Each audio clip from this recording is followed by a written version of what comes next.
Good morning and welcome to this Thursday, October 12th, 2023 edition of Trading Places Live at earningsbeats.com.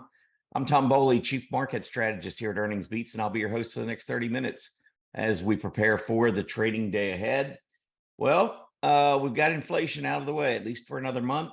Yesterday, we had the PPI, the September PPI Producer Price Index come out. It was what matched expectations at the core level, which is what the Fed pays attention to most. And then this morning, just about 30 minutes ago, we had the September CPI come out, and it was as expected, rising 0.3%. So we've got now 4 CPI readings in a row at the core level that have been at that 0.3 level or below, which is getting pretty close to what the Fed's target rate is. That's 4 consecutive months. So not only is the annual rate continuing to decline, but we're also seeing it move more and more back toward where the Fed wants it to. So I think this is another step in the right direction in terms of eventually ending the rate hike cycle and potentially starting to look at when the Fed is going to begin cutting rates. So far this morning, I think the reaction was pretty good. Let me give you the latest. Things can change in the morning, especially after a big report. So I want to go straight to the current prices. Right now, the diamonds, the DIA, rising about a little more than 0.2%. The spider up almost 0.2%. The QQQ, which tracks the NASDAQ 100, rising 0.1%. And the IWM, which tracks the Russell 2000, currently we're up about 1/3% there. So all the major indices are up. They're down a little bit off of their recent highs this morning. So after the announcement came out, we did have a little bit of a pop to the upside, but we were kind of moving back a little bit, but still in positive territory as we approach today's open. Honestly, I think this is good news. The fact that it wasn't bad news is good news. It wasn't anything great, didn't come in better than expected, just like the PPI yesterday. But I think the CPI is showing for a 4th consecutive month that we're not seeing any major inflationary pressures at the core level. And I think that's going to bode well in terms of Fed speak, or at least you would think so. But maybe we have another change in heart. And who knows what the Fed has to say in the next meeting, next go round. But let's go ahead and take a look at what happened yesterday first. And I've just got the summary up today. This is the market overview. This is actually where I start a lot of times, this and the sector summary. So we'll go through both of those real quick. Just give you a feel for what happened yesterday. You can see a lot of green, not big green, but green nonetheless. That was 4 days in a row for the S&P 500 to climb. Yesterday, it was up 0.4%. The Dow up a little bit less. That was 0.2%. Wanted to see if I can, there's some way,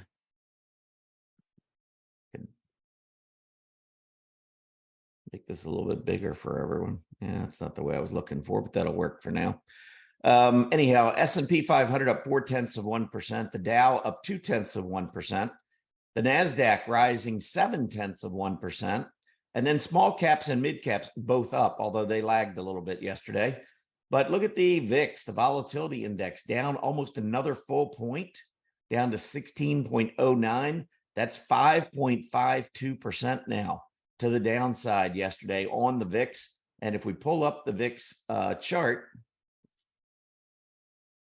again, let me go back to a regular size chart here for just a second. But if we pull up the VIX, you can see 6 consecutive red or black filled candles, meaning the VIX is closing below it opens, and that's 6 days in a row. Notice how that's so much different than what we saw at the end of September when everyone was much more fearful throughout the day. The VIX was generally rising, finishing at or near highs most of these days. Definitely a different environment these last 6 days as the market has rebounded and we've gone back up. We've reclaimed 20-day moving average.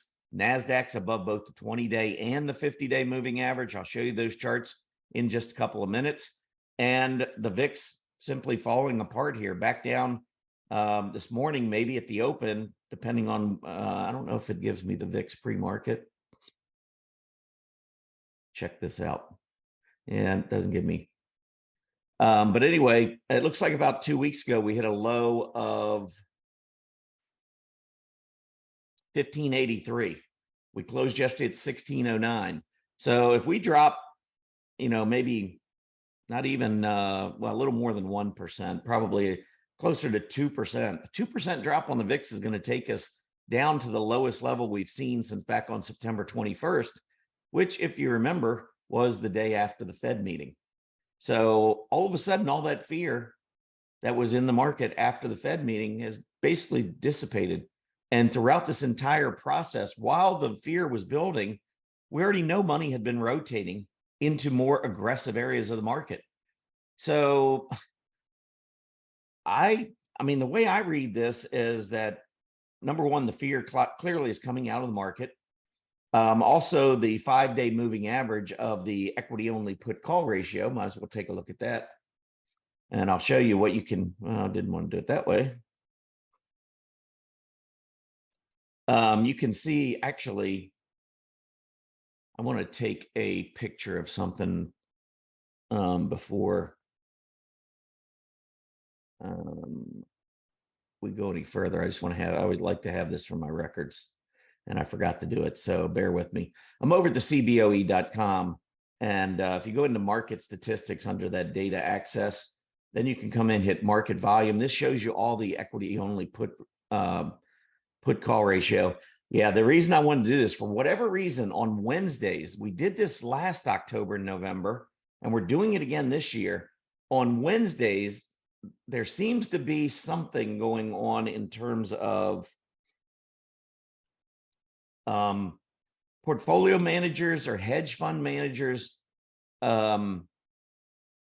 building equity position or equity put positions in some of the bigger names, many of the large cap names like Apple and Microsoft and Tesla and Amazon and Meta and Google and NVIDIA, that whole bunch. And we saw it again yesterday. Notice the put call ratio. This is a cumulative reading of the equity only put call ratio. And see how it's pretty steady in the 60s. And all of a sudden we get a jump to 113, 137 cumulative. And so all of a sudden in the middle of the day, this is 12 o'clock Central Time, so it would have been 1 o'clock Eastern, there was a spike of about 465,000 puts and only 64,000 calls. So if you do the math, that's going to be more than 7-to-1 in terms of the equity only put call ratio for that half-hour reading.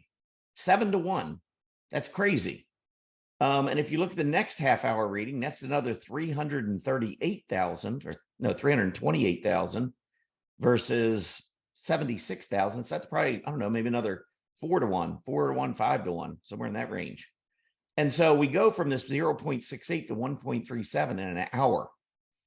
And what I like to do is go back and adjust those. I have a user-defined index because what I want to gauge is the fear level of the retail trader.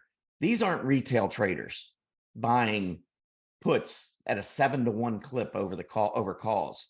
Historically, 1-to-1 is like panic mode. 2-to-1, 2.5-to-1, going back 20 years, is probably about the biggest half hour that I can recall if we strip out some of these crazy readings that we're getting. So I wanted to take a picture of that because I want to go back and adjust these two numbers. And let's see, looks like even toward the end of the day, might have been a little bit more that need to be adjusted as it went up again around maybe around 3:30 or so. Anyhow, I just wanted to, thanks for bearing with me there while I did that, because I wanted to make sure I had that data so that I could make that adjustment. Anyhow, let's go back now where we were to scrap all that.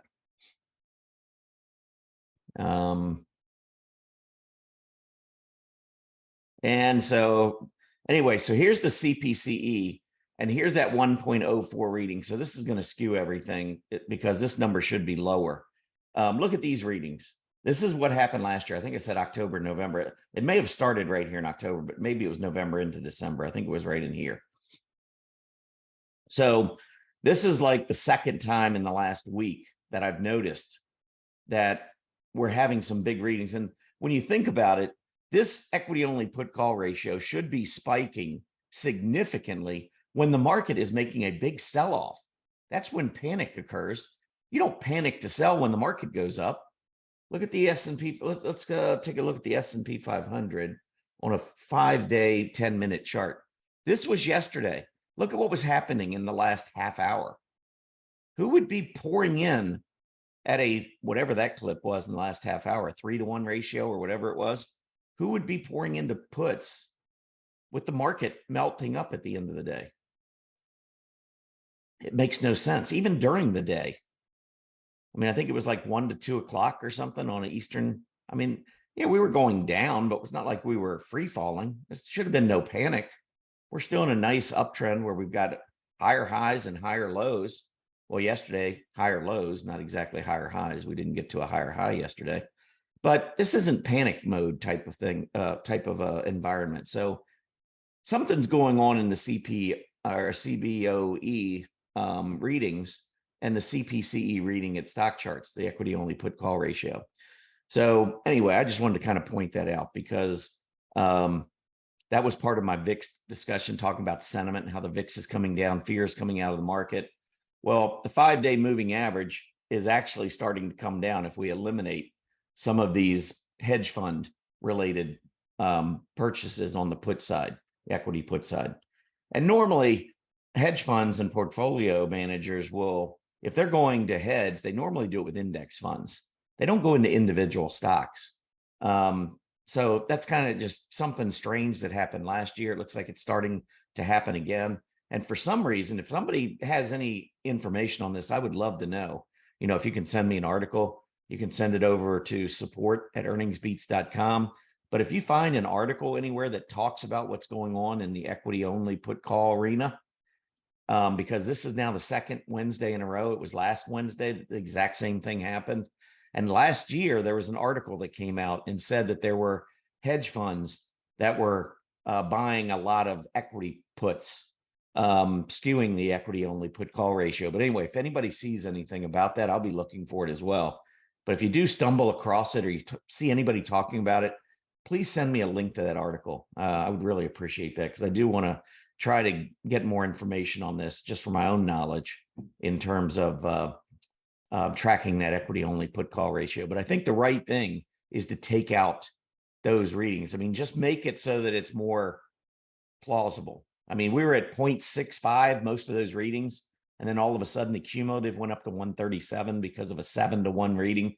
What I will normally do is just go back and adjust that half-hour reading as if it came in at like 0.7, because there was no reason for that huge spike. And then so I'll recalculate the daily equity only put call ratio. Hold on one second.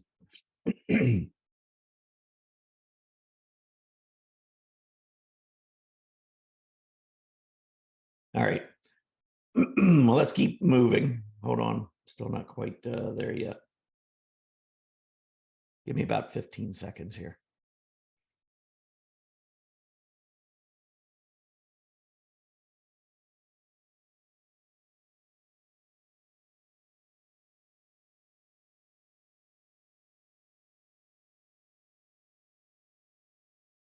All right, let's try this again.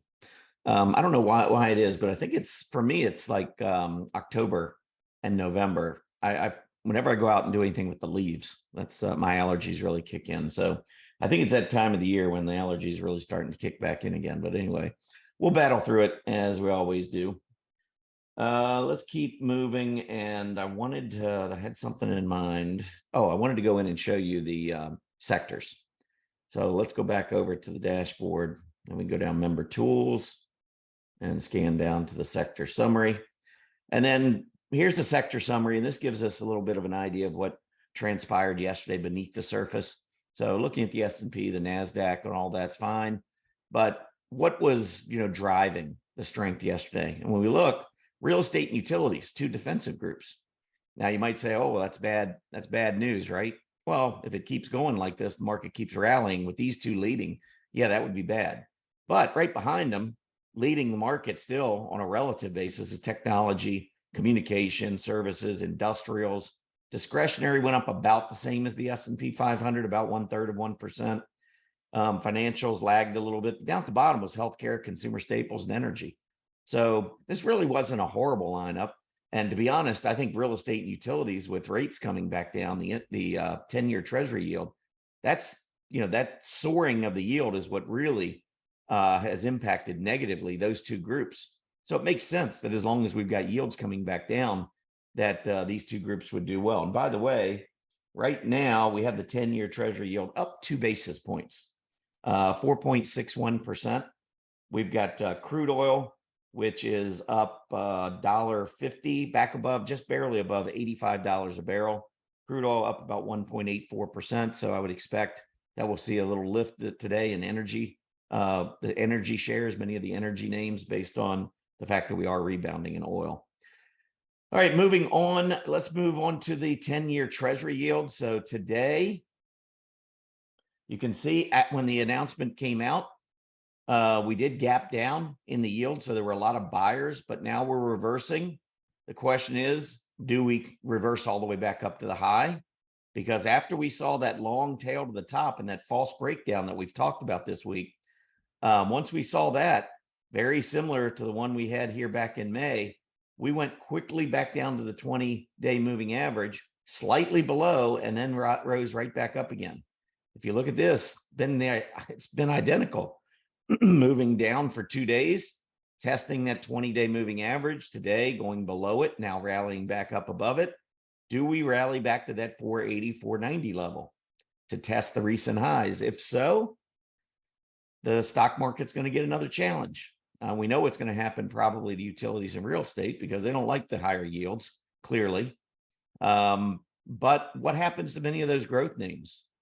Do they really believe in this, the Fed story, that inflation is worth a lot of our attention, and the fact that rates are going to stay higher for longer? That should be impacting areas like technology negatively, and it's not. And I've said it's for a couple reasons. Either number one, the rates aren't going to stay up like the Fed says, or number two, the economy is simply strong enough where these technology names are growing at a rate fast enough where they can absorb higher interest rates. It's one of those two. We're going to find out over time. I believe that they're staying up because the interest rate story is not going to stick. That eventually, I don't think we're going back down to 0 or 1%, but I believe we could go back down into the 3s and maybe be in a range between 3 and 5 for the next several years. I think that's very possible. And we'll see. But that's my theory. I think that's why we're seeing many of the aggressive growth names continue to do well in a rapidly rising interest rate environment, which is counterintuitive, really. But let's keep moving. S&P 500, there we can see back up above. This is the 4th straight day now. S&P 500 just keeps on climbing. Up, up, up. We can take a quick look at see if we're still above. Yeah, we're still up 1/10 of 1%. So we're slowly moving back down, but we are up so far. We'll see whether or not that continues today. But if it does, that would be a 5th consecutive day of gains. Next up for the S&P 500, I mean, now we've cleared 43.05. We've cleared 43.35, which was these prior highs right in here. This was 43.35. I think this was 43.40s, somewhere in there. And then, of course, 43.05 was the August 2022 high that I thought maybe worst case we'd go down and retest it. We actually went a little bit below it, as you can see, but we've rallied back above all those levels.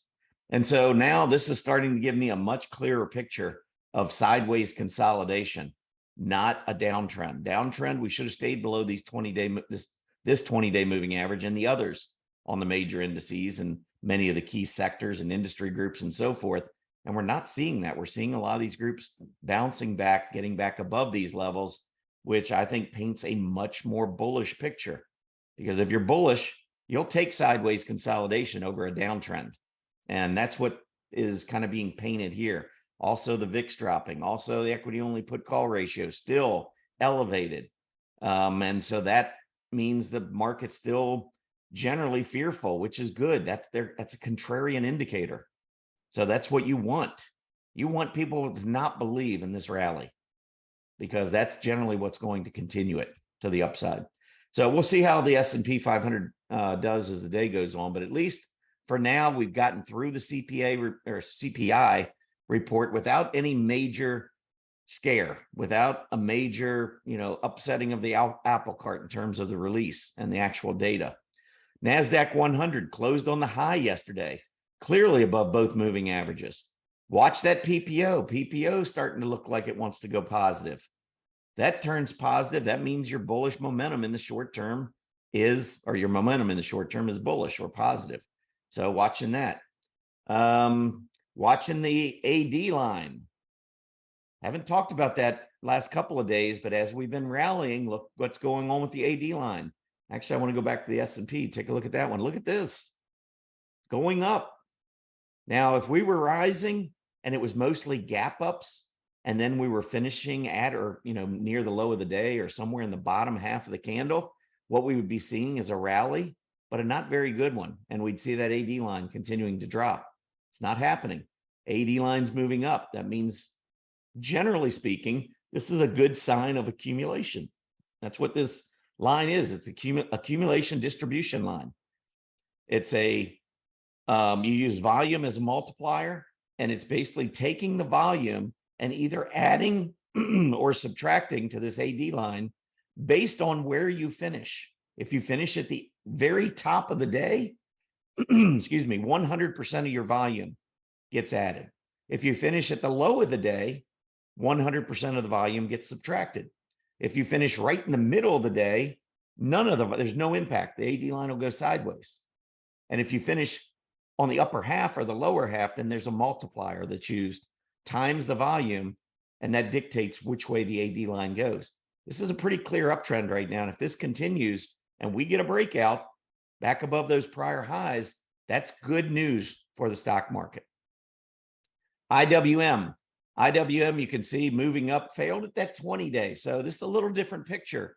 Small caps still a little different than what we've seen on the larger caps in terms of the NASDAQ 100 and the S&P 500.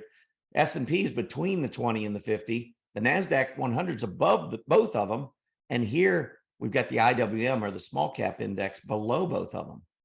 So a little different picture technically still on the IWM, but this is one that was doing well, a little bit better in pre-market. Let's see if it still is. Nope, back down to even. So right now it looks like the market continues to maybe drift lower as we head for the opening bell. We'll see where we open, and of course see where we go intraday, because that's going to be it's going to have a big impact, I think, obviously, especially given where the IWM sits right on this 20-day. We don't really want to see it roll over with a big red candle like we did here, or like we did all of these days, falling from that 20-day test. Volume's been heavier on this move up. The AD line has started to rise off the recent low. This AD line really looked bad relative to some of the others, which just kind of painted the same picture that I've recently talked about, because I thought the IWM fourth quarter was going to be stronger. Maybe this is starting it. Maybe. We'll see. I haven't looked to see what the IWM relative to the QQQ has done here the last few days. It's still sitting down here relatively low. So in other words, everything's going up by about the same amount, but the IWM was beaten down more to begin with. That's why it's struggling right now to get back through that 20-day. Transports moving back for the second day in a row above the 20-day moving average. Is it a head fake? Do we go back down today? Watch this group. I know one thing. If we do go back down, and I think this is the last gasp, personally, I think this is the last gasp for the bears in the fourth quarter. I think we go higher. But if we do go back down and we do get to recent lows, we're going to see some serious positive divergences starting to emerge on probably all of our major indices, probably many of the sectors, industry groups, and so forth, which off of that, we could see a blast off. So I think even a bad case scenario going back down to retest the lows ultimately might print some pretty positive technical news. So I just don't see this beginning to evolve into another downtrend, but I could be wrong. I've been wrong before. Like I said, I was wrong about the IWM the last couple of months. I'm really surprised that the small caps didn't perform better than they did. But you got to take what you see and move on. Scrape the pieces together, your puzzle, and kind of put it together again. All the pieces didn't fit quite right. And that happens. But from a overall market standpoint, my signals tell me we're going back up here in the fourth quarter. We'll see. All right, chart of the day. So if you like the chart of the day and you'd like to check us out over at Earnings Beats, go to earningsbeats.com. You can scroll down, and right here in the middle of the page, the Earnings Beats Digest. You can just simply put in your name, email address, hit the subscribe button. There's no credit card required. You may unsubscribe at any time. You won't hurt my feelings. We do this to try to help folks. Maybe a couple pointers that might help in your trading. You might already be a great technical trader. You may follow a technical analysis. You've been following it for years, but maybe there's a couple subtle things that we do that maybe will help. Or maybe you're somebody just starting from scratch and you're interested, you want to find out more about technical analysis, try and figure out how the market works. I think this is a great resource to help get you started in that path. This is the EB Digest is provided Monday, Wednesday, Friday. Usually comes out, we try to get it out around 8:30. Sometimes comes out a little bit later. If it comes out later, you can blame me. A lot of times it's my fault because I just don't get it out, don't get it done in time. But we try to get it out, let's say between 8:30 and 9:30 for the most part before the market opens. But again, it's just a way to teach you about some of the things that we like to talk about at Earnings Beats. You know, earnings are big. Obviously, in our name is Earnings Beats. There was a reason for that name because we like companies that beat earnings. So we have a lot of focus on gap ups and earnings reports and testing gap support, but also some of the standard technical analysis that a lot of folks are used to, moving averages, you know, of course, price volume, breakouts, trend lines, all of that sort of thing as well. We get into intermarket analysis, some of the things that John Murphy has taught over the years. He's certainly been one of my mentors. I've had the fortune of meeting John and talking to him about it. I love his work, the intermarket relationship work that he did in one of the, well, a couple of his books, really set the tone for me and my approach to how I look at the market. I love intermarket relationships. I love other areas like sentiment. I love seasonality, his history of the market. I do believe it repeats itself. Anyway, all of these things I try to talk about periodically through this Earnings Beats Digest. So if you want education, really good, solid education to help build your foundation or to increase what you do in the market now, this is a great place, a great resource. And so I hope you take advantage of it and sign up. When we do free events, we reach out to everyone on this subscription, everybody who's a subscriber to our EB Digest. We send out room instructions to our free events that we have. So we try to help the community as best we can. And so please take advantage of it. All right, today's chart of the day. Well, here's ZBH, which is Zimmer Biomet Holdings.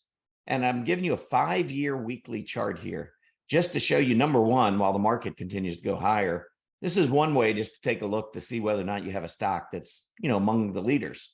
I'll come right back to this, but let's take a look real quick at what the spider's been doing for the last 5 years. Do you see the more of an upslope from left to right? It's been rising. I mean, we had the 2018 trade war. We had the 2020 pandemic. We had the 2022 cyclical bear market and the inflation scare. We've had a lot of things on the spider, but ultimately we battled through it because that's what you do in secular bull markets. Meanwhile, here's a stock, ZBH, sitting at 105. Where were we 5 years ago? We were about 120. So here's a stock that over time is not keeping up. So just one quick glance at this chart, and I'm thinking, is this the kind of stock that I want to own? Now, maybe if I go back 15 years, 20 years, I'd look at a monthly chart, maybe it gives me a different picture. And well, that's the spider. I was going to say that does give me a different picture. The ZBH, it still has an uptrend, but does it historically outperform the S&P 500? No, for the most part, it goes along with it or down. So if you're trying to outperform the S&P 500 over time, just realize that you've got to catch one of these pockets where Zimmer is outperforming. You don't want to catch one of these pockets where it's getting hammered, which is what it's doing right now. But as I look at the chart, we go back to that weekly chart. Here it is. It's going sideways. You do have price support. And so price support on ZBH is down around 100. That's the recent low. That's after the pandemic rise, the post-pandemic rise that we saw a lot of stocks have. After that, the low coming back down, and throughout that 2022 cyclical bear market, we never went below on a weekly close below 100. And let's see, it goes back a little over a year. So if we pull up a daily chart and make it a 2-year chart, then we can go back on a daily basis and look at these lows. And again, somehow I've got the S&P still up there. There's ZBH going back the last 2 years. We have not had an open or a close below 100. So for those of you who like to play price support and key levels, ZBH is approaching what could be a buy. And if you're looking at the daily chart, you can see clearly right now, lower prices, higher PPO. We do have a positive divergence. I'd like to see some sort of a reversing candle, though. I don't want to see a big volume breakdown. That's not when I want to jump in with a positive divergence. I want to see a reversing candle. So what I'd like to see maybe is the stock continue to have weakness. Intraday, maybe move down to 98, 97, take out these lows, and then reverse. Then you've got a test of price support with potentially a positive divergence in play, and then maybe it's a short-term trade. So that's the way I'd be approaching a stock like ZBH right now. Let's see. It's 9:30. So 9:32. So we are into the market open. Let's check it out, see what's going on. At the dashboard, relatively flat here. Small caps now have turned a little bit negative. So we've seen a little bit of a flip because small caps, an hour ago, small caps were leading in pre-market action on a relative basis. Now you can see they're actually a little bit below, and this is the group that's in the biggest trouble. Technically, they've been coming up, but remember, that was the chart, the IWM, where we are still down below that 20-day moving average. And you can see still, are we going to roll over, or are we going to hold yesterday's low? Because over the past 1, 2, 3 days, we put in higher lows. Is this just a quick move down and then they blast off through the 20? Or are we truly rolling over and moving lower? I don't know. How about the QQQ? QQQ seems to still be going higher right now, up about 0.2%. Sometimes I'll go into this 10-minute, 5-day, just kind of get a feel. And right now, the QQQ certainly seems to be extending its rally. SPY, not as much. Maybe we got off of an uptrend, maybe a little bit of a cup here on the 5-day chart. So maybe a pullback down to 435 if we do go down this morning. If that's the low, and then we break back out, that would be a cup with handle measurement to 437 down to about 433. Let's call it about 441-ish.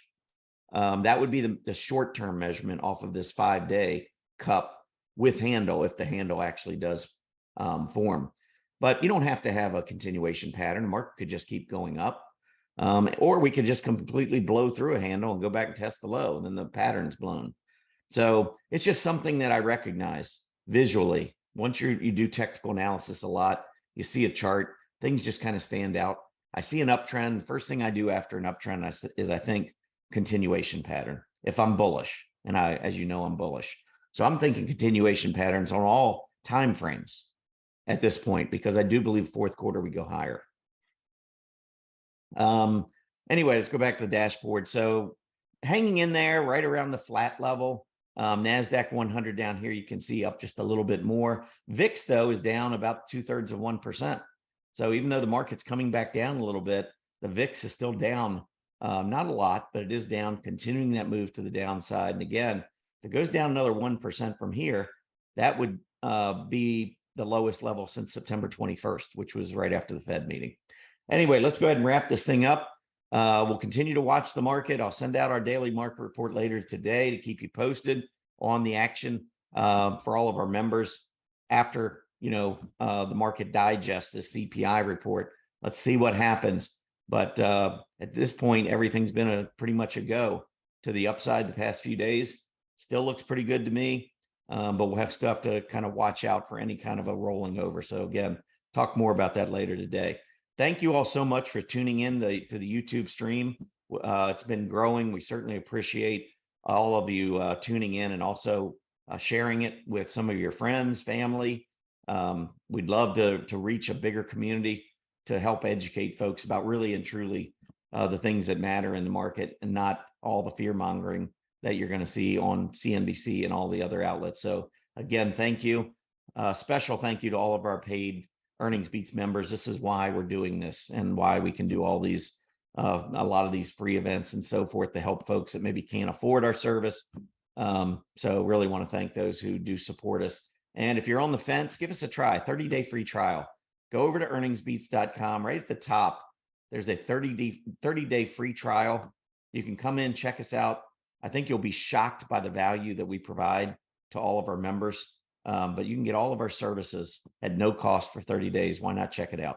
Have a great day, everybody. Enjoy the rest of your week and your weekend. And we'll be back next Tuesday at 9 a.m. for your next Trading Places Live. Happy trading.